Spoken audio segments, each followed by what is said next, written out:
Good morning. Class 9 में हम लोग कल अलंकार पढ़ रहे थे, हमने शुरू ही किया था। तो मैंने आपको बताया था कि अलंकार होता क्या है। आभूषण को अलंकार कहते हैं। जैसे आदमी अपने सजने संवरने के लिए आभूषण पहनते हैं लोग, उसी तरह से भाषा को सजाने के लिए अलंकारों का प्रयोग होता है। ठीक है। इसमें मैंने आपको बताया एक होता है शब्दालंकार, जिसमें शब्द के कारण शोभा बढ़ती है भाषा की, साहित्य की, तो उसको शब्दालंकार कहते हैं।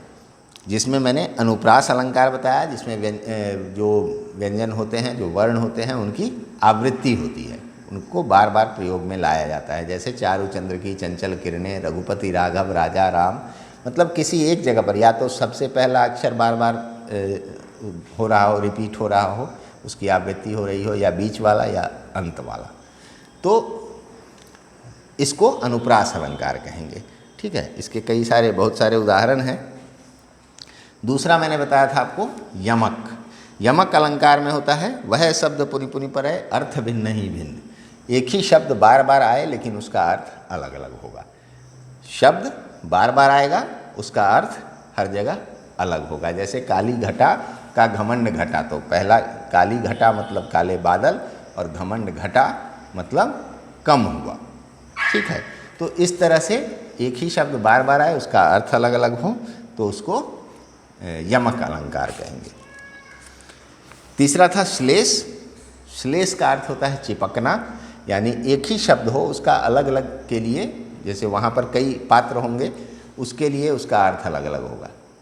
शब्द एक ही रहेगा लेकिन उसमें कई सारे अर्थ चिपके होते हैं। जैसे उदाहरण दिया था मैंने कि दीप और कपूत के लिए बाढ़े,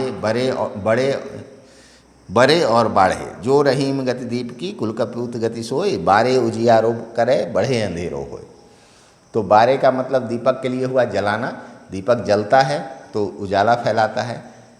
पुत्र का जन्म होता है तो घर में खुशियाँ आती है, इस अर्थ में बारे का पुत्र के लिए हुआ, और दीपक के लिए उसके जलने के रूप में हुआ। फिर बढ़े हुआ, बढ़ाना मतलब बंद करना भी होता है। तो दीपक अगर बुझ गया तो अंधेरा होगा, कपूत अगर बड़ा हो गया तो और बड़े कुकृत्य करेगा वो, और अपने कुल खानदान में वो अंधेरा फैलाएगा, अर्थात उसका नाम खराब करेगा। तो उस अर्थ में वहाँ बढ़ने के अर्थ में वो बाढ़े है। एक बंद करने, बुझने के अर्थ में, और एक बढ़ने के अर्थ में। तो शब्द एक ही है, उसका अर्थ दो हुआ, बारे का दो अर्थ, बढ़े का दो अर्थ। तो ये श्लेष हुआ, यानी एक शब्द में कई अर्थ चिपके होते हैं, अलग अलग पात्रों के लिए एक अर्थ निकाल के उसको दिया, एक अर्थ उसको, एक अर्थ उसको, ये हो गया श्लेष। ये ध्यान में रखिएगा, श्लेष और यमक में बहुत लोग कंफ्यूज होते हैं, आप मत होइएगा, इसको अच्छे से समझिएगा। तो तीन हो गए शब्दालंकार, अनुप्रास, यमक और श्लेष। ये तीनों शब्दालंकार हो गए। इसमें शब्द का चमत्कार होता है, शब्द से भाषा को सुंदर बनाया जाता है। दूसरा जो है वो है अर्थालंकार। इसमें अर्थ के कारण भाषा के में सुंदरता आती है। इसमें जो प्रमुख है, पहला है उपमा।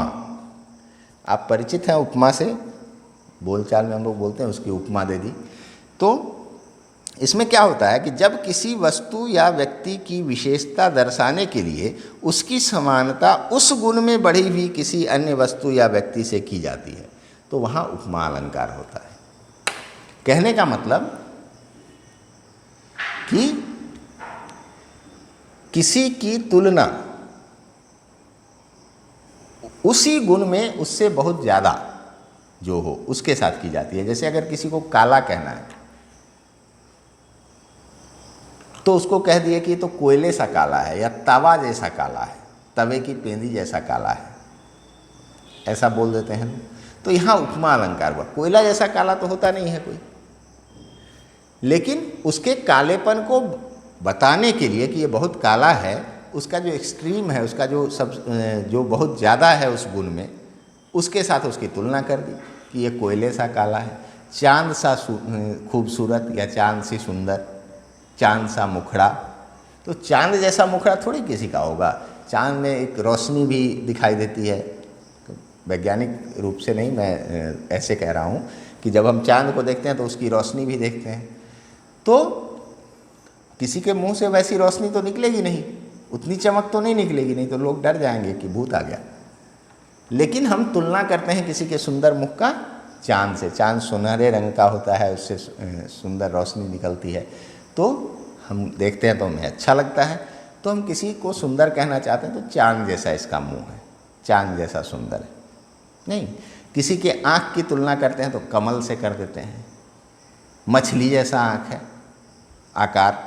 तो जब हाथी जैसा मोटा है, कोई हाथी जैसा मोटा हो सकता है? नहीं हो सकता है, लेकिन उसको हम मोटा बताने के लिए कह देते हैं हाथी जैसा मोटा है। ठीक है, तो उस गुण में बहुत बड़े से तुलना करना है। सीधा ऐसा नहीं कि किसी को अगर बड़ा बताना है तो श्याम सर जितना मोटा हो गया है ये, तब वो नहीं होगा, तब वहाँ उपमा नहीं होगा, तब तो ये एक दूसरे तरह का चीज़ होगी। उपमा के लिए उससे जो बहुत ज़्यादा उस गुण में है उसके साथ तुलना कर दिया। तो जब किसी वस्तु या व्यक्ति की विशेषता दर्शाने के लिए उसकी समानता उस गुण में बढ़ी हुई किसी अन्य वस्तु या व्यक्ति से की जाती है, वहाँ उपमा अलंकार होता है। ठीक है, सुमो पहलवान जैसा मोटा कहोगे तो चलेगा। जैसे सीता का मुख चंद्रमा के समान सुंदर है, यहाँ सीता का मुख सुंदरता में चंद्रमा के समान कहा जा रहा है, अतः ये उपमा अलंकार है। अब उपमा के अंग कौन कौन से हैं? इसके 4 अंग होते हैं। उपमेय, जिस व्यक्ति या वस्तु की समानता की जाती है। सीता का मुख चंद्रमा के समान सुंदर है, तो सीता जो है वो उपमेय है, सीता की तुलना की जा रही है चंद्रमा के साथ। तो उपमेय कौन हुआ? जिसकी तुलना की जा रही है। उपमान, जिस प्रसिद्ध वस्तु या व्यक्ति से तुलना की जा रही है, उस गुण में जो प्रसिद्ध है, जिसको सब जानते हैं कि इस गुण में वो प्रसिद्ध है। जैसे चांद सुंदरता में प्रसिद्ध है, तो चांद के साथ तुलना की जा रही है किसकी? सीता की। तो सीता हो गई उपमेय, चांद हो गया उपमान। उपमान, जैसे चंद्रमा इसमें उपमान हो गया। फिर समान धर्म। अब समान धर्म क्या हुआ कि दोनों के जिस गुण की तुलना की जा रही है, तो तुलना किसकी की जा रही है? चांद जैसा सुंदर है, तो सीता भी सुंदर, चांद भी सुंदर। तो वो जो सौंदर्य हुआ, वो जो सुंदरता है, वो समान धर्म कहा जाएगा। दोनों में ये गुण समान है, जिसको हम लोग मिला रहे हैं। तो सुंदर समान धर्म हो गया उसका। वाचक शब्द, जिस शब्द से पता चले कि हम तुलना कर रहे हैं, वाचक मतलब बोलने वाला, तो वैसा शब्द जिससे पता चले कि हम इसकी तुलना कर रहे हैं, उसको वाचक शब्द कहते हैं। जैसे इसमें के समान वाचक शब्द है। सीता उपमेय, चंद्रमा उपमान, के समान वाचक शब्द, और सुंदरता समान धर्म। ठीक है, सीता उपमेय, चंद्रमा उपमान, समान धर्म सुंदर, और वाचक शब्द हो गया के समान। ठीक है, अब इसमें भी कई तरह से इसको बांटा गया है। जैसे पूर्णोपमा और लुप्तोपमा, 2 तरह से उपमा दिया जाता है। एक होता है पूर्णोपमा, एक होता है लुप्तोपमा। पूर्णोपमा क्या हुआ? जिसमें ये चारों अंग दिखाई दे रहे हों। सीता चंद्रमा के समान सुंदर है, या सीता का मुख चंद्रमा के समान सुंदर है, तो सीता का मुख उपमेय, चंद्रमा उपमान, सुंदर समान धर्म, के समान वाचक शब्द, ये चारों इसमें उपस्थित है, दिखाई दे रहा है, कुछ भी गौण नहीं है। ठीक है, तो ये हो गया पूर्णोपमा। जैसे पीपर पात सरिसमन डोला, पीपल के पत्ते के समान मन डोल गया। किसी चीज़ को से घबरा करके आपका मन हिल गया, मतलब आप थरथरा गए, तो बोला पीपल का पत्ता बहुत नुकीला होता है, बहुत तेज़ी में कांपता है वो, तो उसकी तुलना उससे कर दी गई कि पीपल के पत्ते जैसा कांप रहा था वो। तो पीपल पात सरिसमन डोला, तो इसमें चारों अंग हैं। पीपल पात जो है वो उपमान है, उससे तुलना की जा रही है किसकी? मन की। तो मन हो गया उपमेय, और समान धर्म क्या हुआ? डोलना, कांपना। और वाचक शब्द क्या हो गया? सरिस। सरिस का अर्थ हुआ के समान। वह दीप शिखा सी शांत भाव में लीन। दीप शिखा चुपचाप अपना काम करती है, वो जलती रहती है ऐसे। तो कोई अगर चुपचाप बैठी हुई है, किसी चीज़ में मग्न है, सोच रही है कुछ, तो उसकी तुलना कर दी गई दीप शिखा से कि वह अपना काम चुपचाप शांत भाव से लीन होकर के कर रही है। जैसे दीपक शांत भाव से उसकी शिखा जलती रहती है, रोशनी फैलाती रहती है। तो इसमें भी चारों हैं। इसी तरह से बहुत सारे उदाहरण हैं, इनमें आप खोजिएगा कि चारों अंग हैं कि नहीं। अब लुप्तोपमा। लुप्तोपमा क्या है? जिस उपमा अलंकार में चारों अंग में से कोई एक लुप्त हो, उसको लुप्तोपमा अलंकार कहेंगे। वहाँ कैसे? यह देखिए अरविंद से शिशुवृंद कैसे सो रहे। यह देखिए अरविंद से शिशुवृंद कैसे सो रहे। तो यहाँ कहा गया कि जो बच्चे हैं कई सारे, वो सो रहे हैं, कमल के समान बच्चे। तो यहाँ किस चीज़ की तुलना हो रही है उसको स्पष्ट नहीं किया गया। यहाँ कहा गया क्या क्या? अरविंद से, यानी कमल के समान। तो कमल उपमान हो गया, से हो गया वाचक शब्द, शिशुवृंद उपमेय हो गए, लेकिन समान धर्म इसमें नहीं है। ठीक है।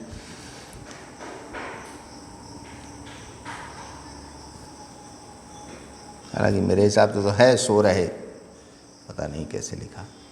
खैर, अगला देखते हैं। पड़ी थी बिजली सी विकराल।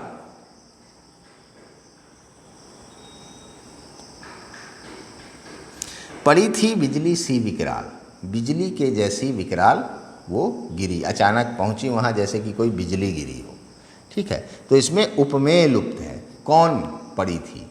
किसी लड़की की बात हो रही, किसी स्त्री की बात हो रही, लेकिन उसको यहाँ स्पष्ट नहीं किया गया, इसलिए यहाँ उपमेय लुप्त है। लेकिन ये समझ में आ रहा है कि किसी स्त्री की बात हो रही है।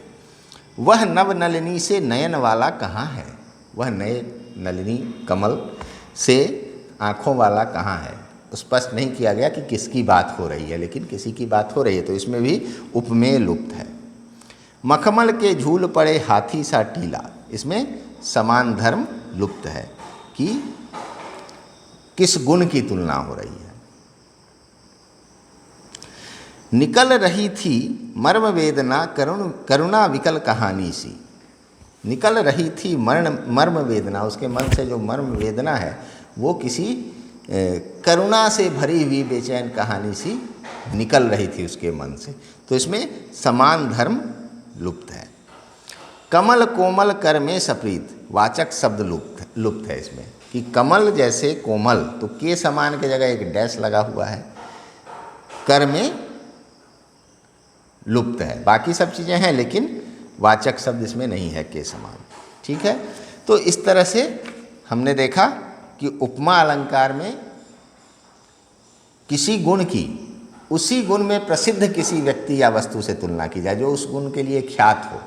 जैसे कालेपन के लिए कोयला ख्यात है, तवा ख्यात है, रोटी बनाने वाला जो चूल्हे पर बनता था। आजकल तो खैर तवे थोड़े अलग कलर के होते हैं, लेकिन जो लकड़ी के चूल्हे पर बनता था वो ज़्यादा काला होता था। मोटाई के लिए हाथी ख्यात है, सुंदरता के लिए चंद्रमा ख्यात है।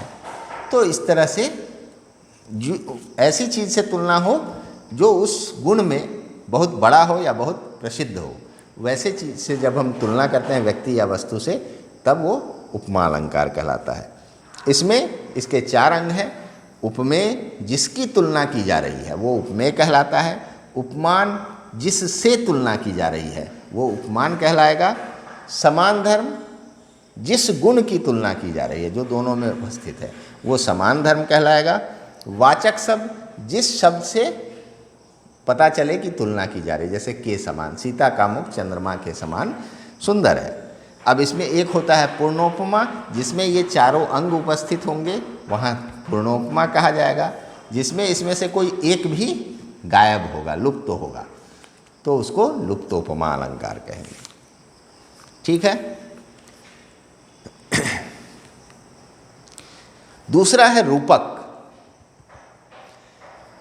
रूपक मतलब रूप धर लेना, किसी चीज़ का रूप धर लेना जिसको कहते हैं। जहाँ गुण की अत्यंत समानता दर्शाने के लिए उपमेय और उपमान को अभिन्न अलग नहीं किया जाता है। सीता का मुख चंद्रमा के समान सुंदर है नहीं कहा जाएगा, ठीक है। सीता का मुख चंद्रमा है, सीधे कह दिया, मतलब मुख को चंद्रमा ही बना दिया, तब वहाँ रूपक अलंकार, उसको चंद्रमा का रूप दे दिया, तो वो रूपक अलंकार है।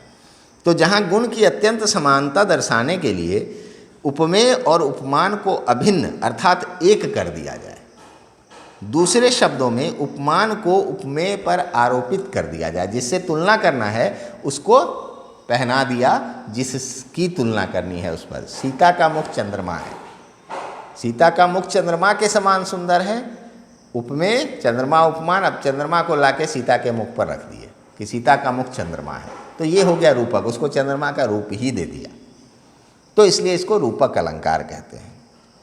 जैसे जलता है यह जीवन पतंग, जीवन पतंग के समान हो गया है, जो जलता है आग देखकर उस पर कूद जाता है, ये कहने के बजाय जीवन को पतंग ही कह दिया कि ये पतंगा मतलब कीड़ा हो गया ये।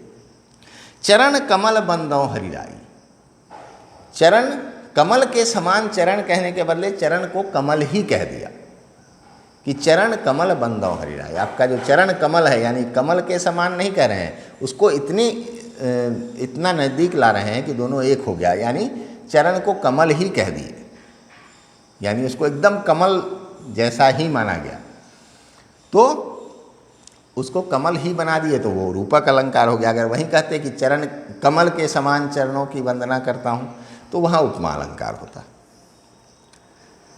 अंबर पनघट में डुबो रही तारा घट उषा नागरी, बीती विभावरी जागरी।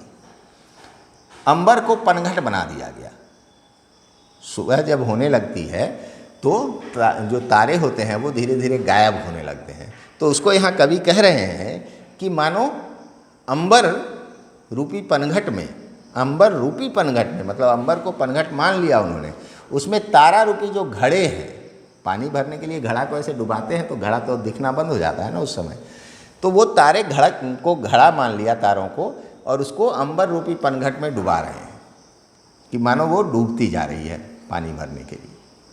तो ये रूपक अलंकार हुआ कि अंबर आसमान को पनघट मान लिया और तारों को घड़ा मान लिया, तो ये रूपक अलंकार हुआ। यही कहते कि आकाश के समान पनघट या पनघट के समान आकाश में घड़ों के समान तारों को डुबा रहे हैं, तो फिर उपमा हो जाता, ठीक है। आए महंत बसंत, बसंत को सीधा महंत ही बोल दिया कि महंत जी के तरह बसंत आए हैं, सज धज के चारों तरफ फूल उल बिछ गया, सुगंध फैल गया, मतलब महंत जी के स्वागत में जैसे व्यवस्थाएं की जाती है उस तरह से, इसीलिए बसंत को महंत कह दिया गया,